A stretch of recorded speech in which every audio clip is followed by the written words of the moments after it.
कहीं कोई पद छूटा नहीं मुझे मिला। तो बच्चों, मैं तुम्हें एक बात यही आज इस अच्छे मौके पर, फेयरवेल के मौके पर, जो आपकी खुशी का मौका है, जो एक आप में अच्छा ट्रेडिशन डालने जा रहे हैं,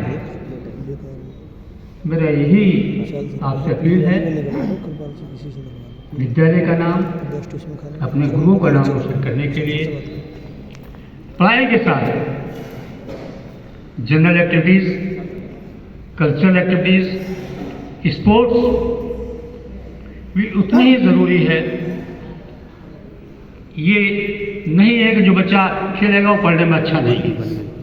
क्या मेरा तो अपना ये मानना है तो ले आओ सर कि स्पोर्ट्समैन बच्चा, कल्चरल एक्टिविटीज वाला बच्चा या एक्स्ट्रा ऑर्डिनरी एक्टिविटीज़ वाला बच्चा भी पढ़ने में अच्छे होते हैं, वही टॉपर्स होते हैं।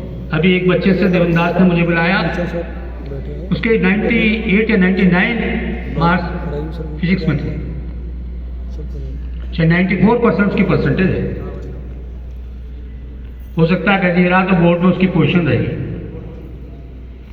उस बच्चे को इनकरेज करना चाहिए। कहाँ है वो बच्चा, जरा बुलाओ, मैं उसको माला पढ़ करके इनकरेज करूंगा उस बच्चे को।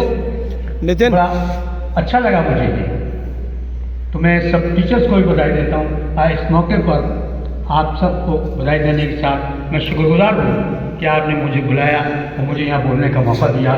जय हिंद, धन्यवाद।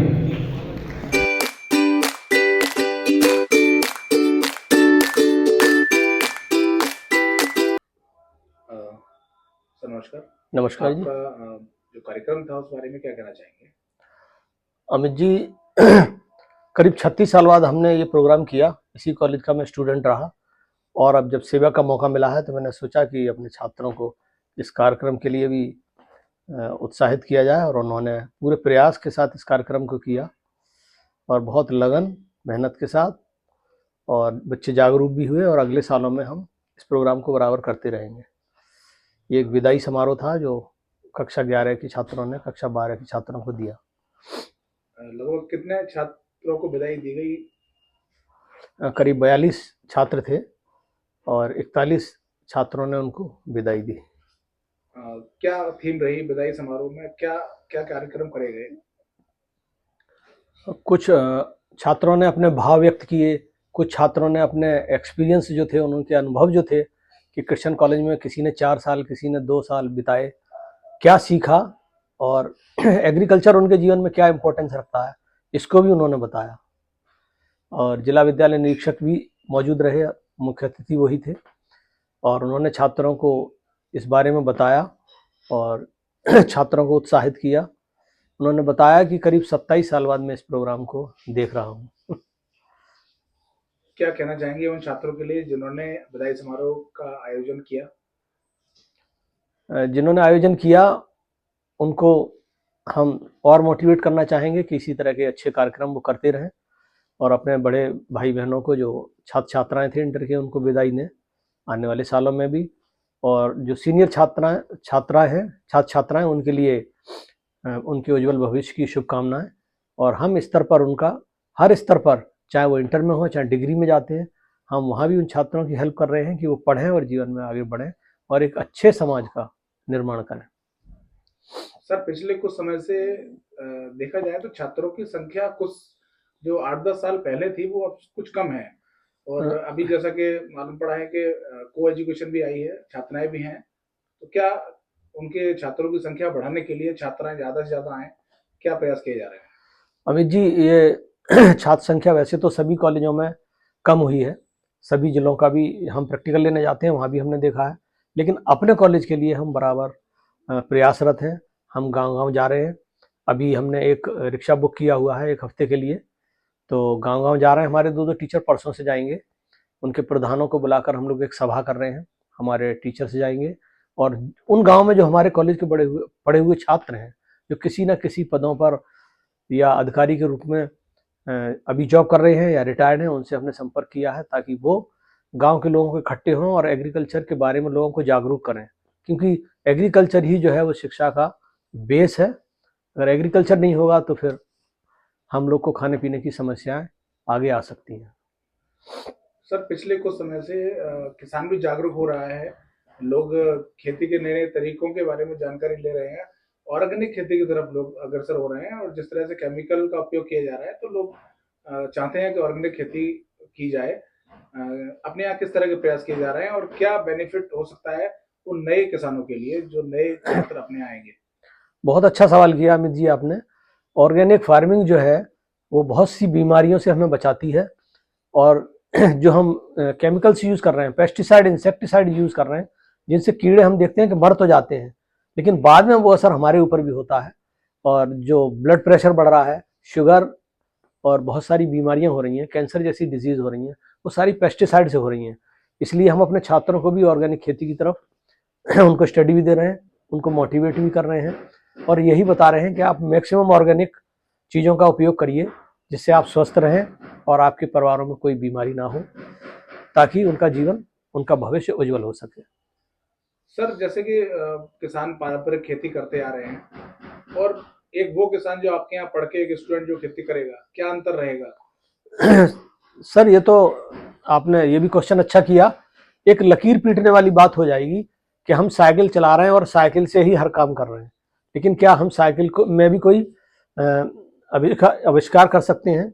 तो वही खेती का है सर। जो बच्चे पढ़ जाएंगे वो मॉडर्न जो अभी खेती का सिस्टम है उससे करेंगे।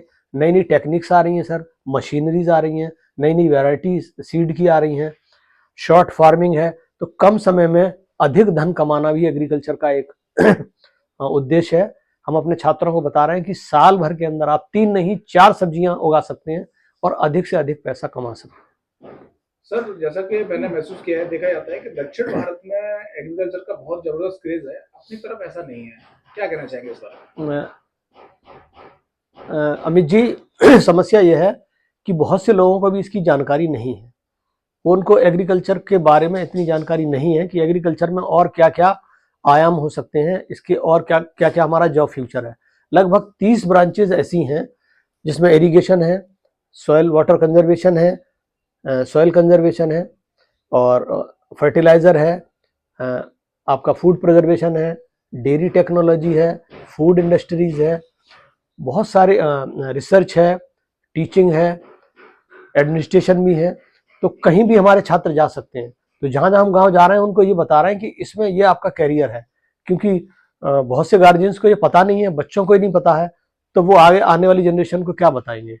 इसलिए छात्र संख्या एग्रीकल्चर में कम रहती है, क्योंकि लोग इसके प्रति जागरूक नहीं है। लेकिन जो जो हमारे कॉलेज में पढ़ के छात्र जा रहे हैं, उनके घर से 2 या 3 एडमिशन हर साल बराबर बढ़ रहे हैं, और वो लोग इस चीज़ को जानते हैं और अपने बच्चों को, अपने पड़ोसियों को इसके लिए मोटिवेट भी कर रहे हैं। और छात्राएं भी मैंने देखा है कि एग्रीकल्चर में जहाँ जहाँ एग्रीकल्चर कॉलेजेस हैं, हम प्रैक्टिकल लेने भी जाते हैं, बराबर छात्राएं वहाँ भी बढ़ रही हैं, क्योंकि एग्रीकल्चर जॉब बहुत आ रही है। एक अच्छा फ्यूचर है एग्रीकल्चर में। आखिर में सर पूछना चाहूंगा, आप उन संभावित छात्र छात्राओं और अभिभावकों से क्या कहना चाहेंगे जो एग्रीकल्चर के बारे में सोच रहे हैं और आपके यहाँ बच्चे भेज सकते हैं? मेरा यही कहना है कि जो हमारी कृषि जोतें थी या जो एग्रीकल्चर फील्ड थी वो खत्म होती आ रही हैं, क्योंकि लोगों को जानकारी नहीं है। तो वो जो खेती करते हैं उनको टेक्निक्स नहीं मालूम है, उनको सीड और खाद आदि की जानकारी नहीं है, उन पर कोई रोग लग जाता है, उनकी फसल खराब हो जाती है, असमय कोई समस्या आ गई तो उसको उनकी जानकारी नहीं है। तो अच्छे सीड कहाँ से लाएं, अच्छा बीज कैसे प्राप्त करें, उनकी क्या क्या फसलों की बीमारियां होती हैं, उनकी स्टडी कैसे करें, जब वो उसे जान जाएंगे तो अच्छी फार्मिंग कर सकते हैं। तो लोग जागरूक नहीं है, इसलिए कृषि छोड़ रहे हैं और उनको दूसरे कार्यक्रमों के लिए कोई उसमें रिजॉर्ट बना रहा है, फार्मिंग गेस्ट हाउस वगैरह बना रहा है, शॉप बना रहे हैं। इस तरह से जो हमारी खेती की लैंड है वो धीरे धीरे खत्म होती जा रही है, क्योंकि लोगों को एग्रीकल्चर टेक्निक नहीं मालूम है कि कम पैसे में कम समय में कैसे अच्छी और उत्तम खेती कर सकें। इसकी जानकारी हम लोग गांव गांव जाके छात्रों को और उनके गार्जियंस को दे रहे हैं, क्योंकि हमारा देश कृषि प्रधान देश है। 85% लोग कृषि पर ही, एग्रीकल्चर पर ही डिपेंड करते हैं।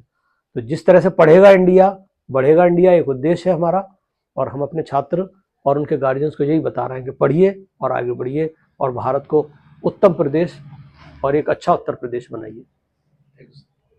Thank you.